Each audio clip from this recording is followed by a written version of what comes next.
हरे कृष्णा। तो अब हम चर्चा करेंगे आज, क्योंकि अब अध्याय 5 प्रारंभ हो रहा है।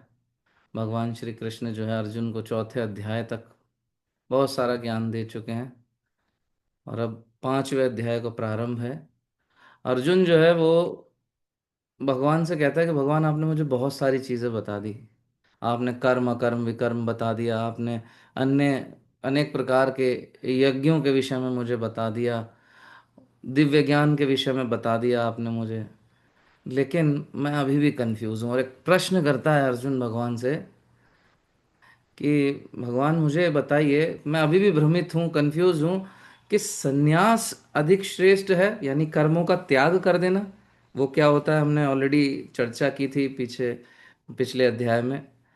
तो अर्जुन प्रश्न कर रहे हैं कि बेहतर क्या है, कि मैं कर्मों का त्याग कर दूं या फिर कृष्ण भावनामृत में रह के आपके लिए कर्म करूं। भगवान, अभी क्लैरिटी पूरी तरह से नहीं हुई है मुझे, मुझे और अच्छे से समझना है। ये क्यों हुआ अर्जुन के साथ? क्योंकि अर्जुन नोट्स नहीं बना रहा था जैसे आप लोग नहीं बनाते। अगर नोट्स बना रहे होते ना तो अर्जुन को जल्दी समझ में आ जाता। तो अगर नोट्स नहीं बनाएंगे तो ये पता लग रहा है कि ऐसे कंफ्यूजन रहेगा सिर्फ। हालांकि अर्जुन तो उस समय श्रुतिधर थे, एक बार सुन लिया तो खत्म। लेकिन हमारे साथ नहीं है, तो हमें नोट्स बनाने चाहिए, वरना हम कंफ्यूज रहेंगे। भगवान बताते रहेंगे, हम कंफ्यूज रहेंगे। और 18वें अध्याय के बाद भगवान बताएंगे नहीं, पहले बता रहे हैं। हम कहीं आप सोचे कि हम तो अभी आधुनिक युग के भक्त हैं, कलयुगी जीव हैं, भगवान 19वां अध्याय भी आपके लिए लॉन्च करेंगे, ऐसा नहीं है। 18 तक ही बताएंगे जितना अर्जुन को बताया है। तो अर्जुन प्रश्न कर रहे हैं, मैं भ्रमित हूं, बताइए भगवान, संन्यास इज बेटर और कर्मयोग इज बेटर?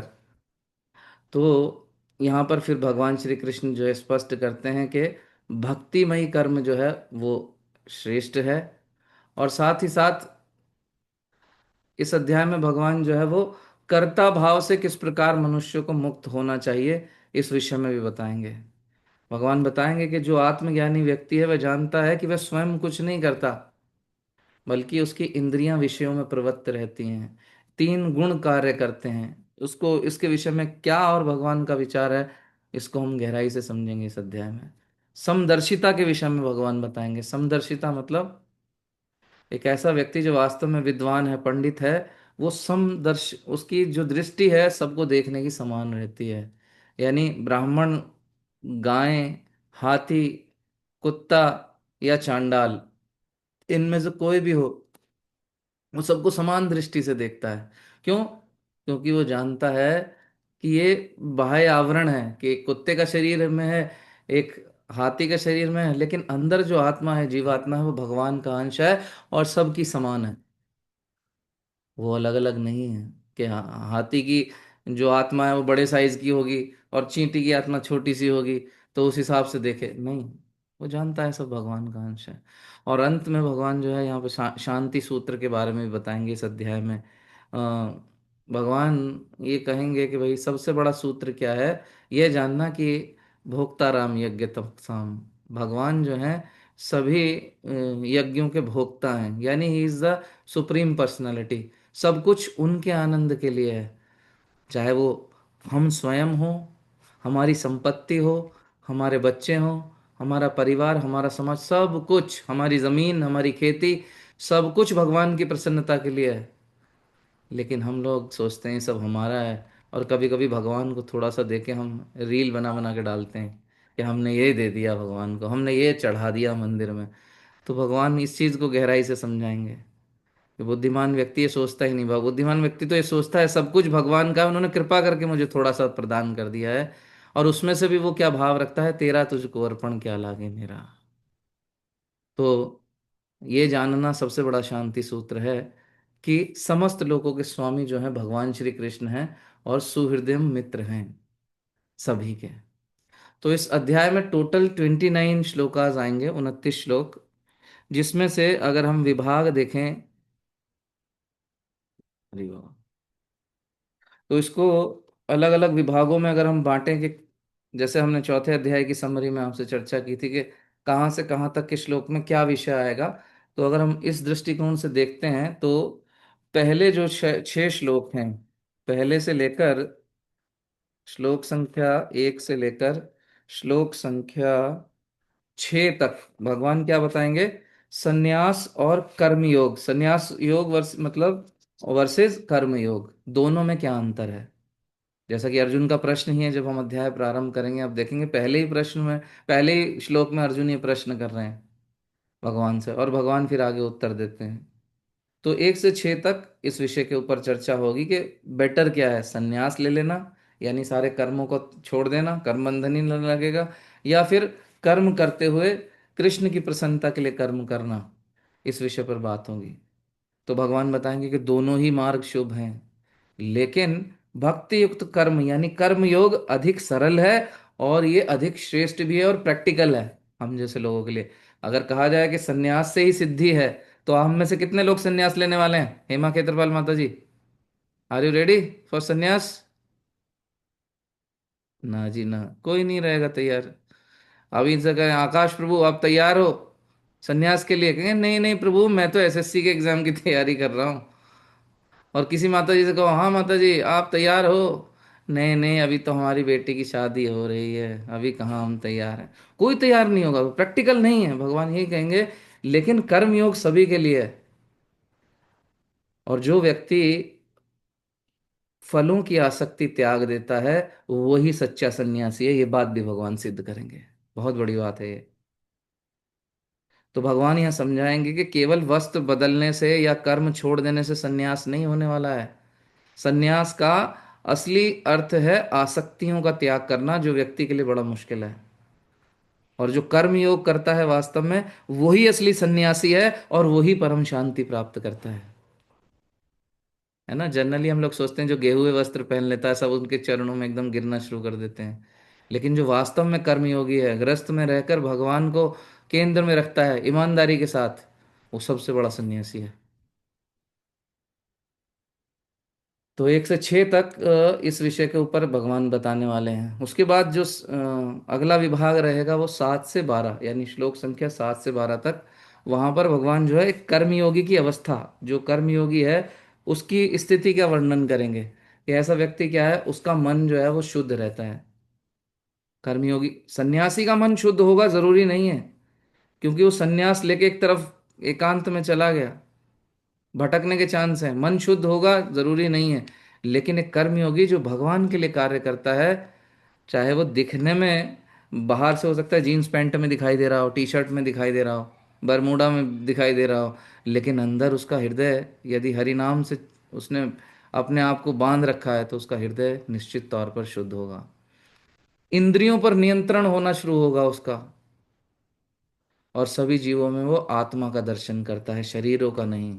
चमड़ी नहीं देखता वो, मोची जैसा काम नहीं करता। चमड़ी देखना मोची का काम है, ये काला ये गोरा, ये ब्राह्मण ये शूद्र, ये मोची की हरकतें हैं।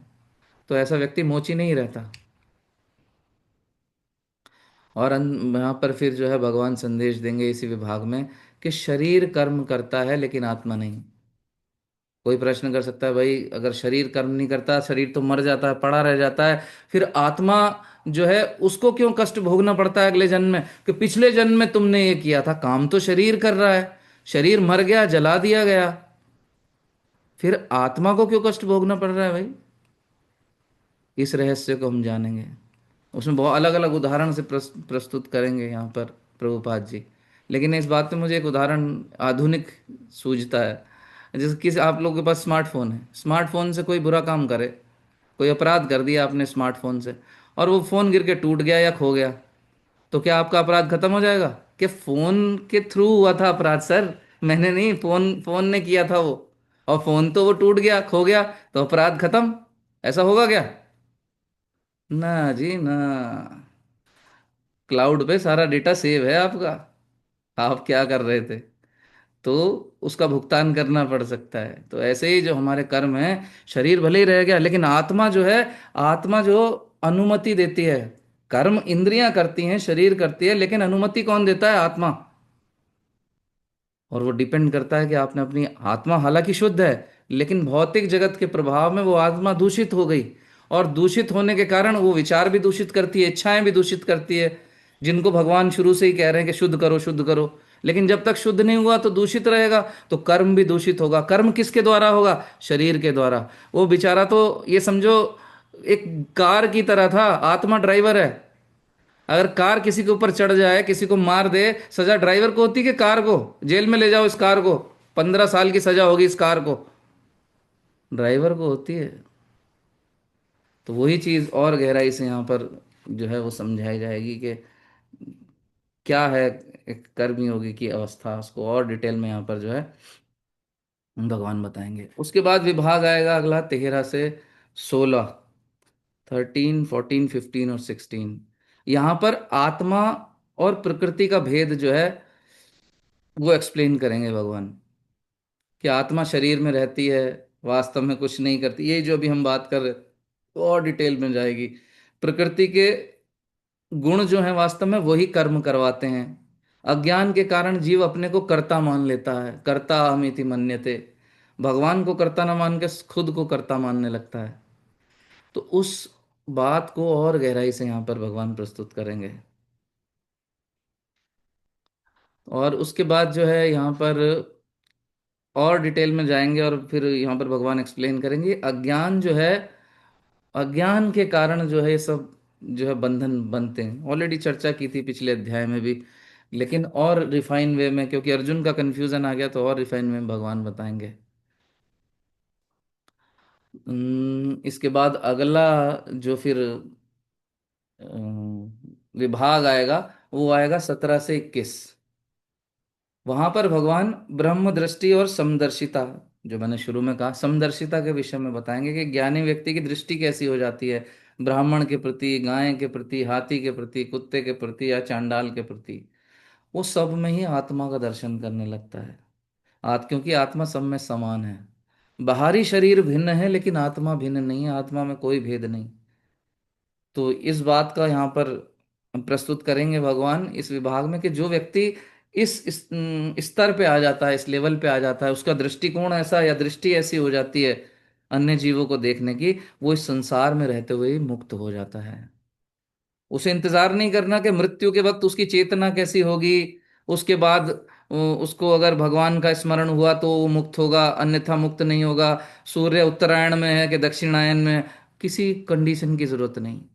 वो इस शरीर में रहते रहते ही मुक्त हो गया, ऑल डन। वो जब भी शरीर छोड़े, वृंदावन में शरीर छोड़े, या फिर वो बनारस में शरीर छोड़े, या विलायत में, वो जाना भगवान के धाम में, वो मुक्त है। इस बात को यहाँ पर भगवान प्रस्तुत करेंगे। तो आ, ये बहुत बड़ी बात है। भगवान कह रहे हैं कि जो ऐसा व्यक्ति है वो शरीर में रहते ही मुक्त है, लेकिन ऐसा कर पाना थोड़ा कठिन रहता है। लेकिन प्रभुपाद जी बताएंगे कि किस प्रकार से व्यक्ति जो है इस स्तर पर स्वयं को ला सकता है।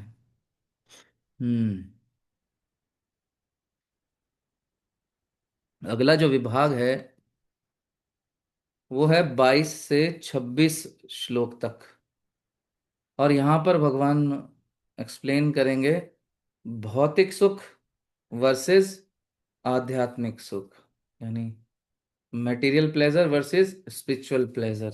उन दोनों के अंतर को बहुत गहराई से बताएंगे भगवान। और उसमें बताएंगे कि जो इंद्रिय सुख है, जिसके पीछे एक सामान्य व्यक्ति दौड़ता रहता है, स्वयं को गधा बना रखा है लोगों ने, 18 घंटे काम करते हैं किस लिए? कि उसमें से थोड़ा धन मिलेगा और फिर उससे थोड़ा मजा करेंगे। लेकिन पहले तो धन कमाने में ही अपने को गधा बना लेते हैं, और उसके बाद उस धन से जो मजा भी करते हैं वो भी यहाँ पर एक्सप्लेन करेंगे प्रभुपाद जी, कि वो और ज्यादा दुख का कारण है। बेचारे ने इतनी मेहनत की है, उसके साथ चीटिंग हो गई, इतनी मेहनत की, कुछ कमाया, उस कमाई को जब लगाया तो बदले में क्या मिला? और कष्ट, और दुख, और लातें, और परेशानियां, एंजाइटी, फ्रस्ट्रेशन। और यही कारण है कि अब देख रहे हैं आप धीरे धीरे सुसाइडल रेट कितना बढ़ता जा रहा है। अमीर अमीर लोग, बड़े बड़े नामचीन लोग आत्महत्या करते हैं, क्यों? उस कारण को प्रभुपाद जी एक्सप्लेन करेंगे कि इंद्रिय सुख के पीछे व्यक्ति भाग रहा है, लेकिन वही इंद्रिय सुख व्यक्ति को जो है ऐसे अंधे कुएं में गिरा देता है कि वो व्यक्ति कुछ दिनों बाद जो है उस या तो हम्म, हालात के थपेड़ों से मर जाता है, या फिर वॉलेंटरीली वो क्या करता है, फांसी का फंदा लगा लेता है, या रिवॉल्वर लगा के अपना गेम ओवर कर लेता है वो। भौतिक सुख का आरंभ कैसा है बताएंगे, भौतिक सुख का अंत कैसा है बताएंगे। शुरुआत में तो भौतिक सुख ऐसा लगता है मीठा मीठा, वाह वाह कितना बढ़िया है, लेकिन अंत में जहर हो जाता है। शुरू में तो च्युइंगम की तरह चबा रहे हैं, मीठी मीठी लग रही है, वाह वाह कितना मजा आ रहा है, लेकिन थोड़ी देर बाद च्युइंगम का स्वाद चला जाता है, केवल मुंह चलता रहता है, हाँ आपका क्या बोलते हैं, जवाड़ा जो है वो थक जाता है। स्वाद आता है च्युइंगम से कोई स्वाद, कोई प्रोटीन विटामिन मिनरल्स देती है वो च्युइंगम? केवल आपसे गधे की तरह काम करवाती है। वैसे ही होता है इस भौतिक जगत में, वही बात प्रभुपाद जी समझाएंगे, भौतिक सुख भी ऐसा ही है, इंद्रिय सुख ऐसे भागते रहो करते रहो, लेकिन मिलने वाला क्या है अंत में, जीरो, कुछ नहीं। असली सुख भीतर है, और उसको कैसे हम स्पर्श कर सकते हैं उस विषय में भगवान बताएंगे। और काम और क्रोध को सहन करना क्यों एक साधक के लिए महत्वपूर्ण है, वो भी इसी विभाग में बताया जाएगा। बाहरी सुख क्षणिक है, भगवान इस चीज को स्थापित करने का प्रयास करेंगे, और आंतरिक आनंद यानी भक्ति जो है वो स्थायी है। ये, और अंत में बताएंगे कि इंद्रिय सुख जो है मृग तृष्णा, तृष्णा के समान है, मृग तृष्णा, यस। और कृष्ण भक्ति क्या है, अनंत आनंद है। तो ये बहुत वैसा ही अंतर है जैसा कि एक मिठाई खाने में मीठा लगता है, और एक है जब संतोष का जो एक मीठा स्वाद होता है, सुकून का जो मीठा स्वाद होता है, वो दोनों में जो फर्क है, उस चीज को यहाँ पर प्रभुपाद जी और चर्चा करेंगे और डिटेल में बताएंगे। और उसके बाद अंतिम विभाग है श्लोक 27 से 29। यहाँ पर भगवान बताएंगे भोक्ताराम यज्ञ तपसाम सर्वलोका महेश्वरम, कि अर्जुन सभी यज्ञों का और तपस्याओं का भोक्ता मैं हूं, तुम मत भोक्ता बनो। तुमने यज्ञ किया, कोई तपस्या की, तुम उसके भोक्ता खुद ही बनना चाहते हो, उसका फल खुद ही भोगना चाहते हो। यहाँ प्रॉब्लम है, बिंदु यहाँ विश्राम करता है, यहाँ तुम फंस जाते हो। उसका भोक्ता मैं हूं, सब कुछ मुझे समर्पित करो, तुम्हें कोई कर्म बंधन नहीं लगने वाला। मैं ही सब लोगों का स्वामी हूं, मैं ही सभी जीवों का परम हितैषी मित्र हूं। और जो व्यक्ति ये जान लेता है, उसके हृदय में परम शांति का वो अनुभव कर सकता है। तो ये बात 29वें श्लोक तक भगवान शांति सूत्र अर्जुन को बताने वाले हैं। हम सबको जरूरत है शांति की कि नहीं? प्रभु जी हम तो वैसे ही शांत हैं, हम कुछ बोलते ही नहीं, आप पूछते रहते हो, उत्तर दो, जवाब दो, कुछ बताओ, बोलो बोलो बोल, हम कभी नहीं बोलते प्रभु जी, हम बिल्कुल शांत हैं। और कुछ तो भक्त कहेंगे हम तो इतने शांत है प्रभु जी, हम तो वीडियो भी ऑन नहीं करते। अरे भाई बात तो सही कह रहे हो आप, भगवान जी अगर होते तो नहीं कहते, अर्जुन बेचारा अशांत था इसलिए उसको बता दिया। तो अगर एज अ समरी हम देखें, तो क्या क्या बताया हमने आपको, 1 से 6 तक क्या है, संन्यास वर्सेस कर्मयोग। 7 से 12 श्लोक में कर्मयोगी की स्थिति यानी अवस्था। और 13 से 16 में आत्मा और प्रकृति के, या आत्मा की प्रकृति का भेद कह सकते हो। 17 से 21 तक समदर्शिता। और 22 से 26 इंद्रिय सुख वर्सेस आध्यात्मिक सुख।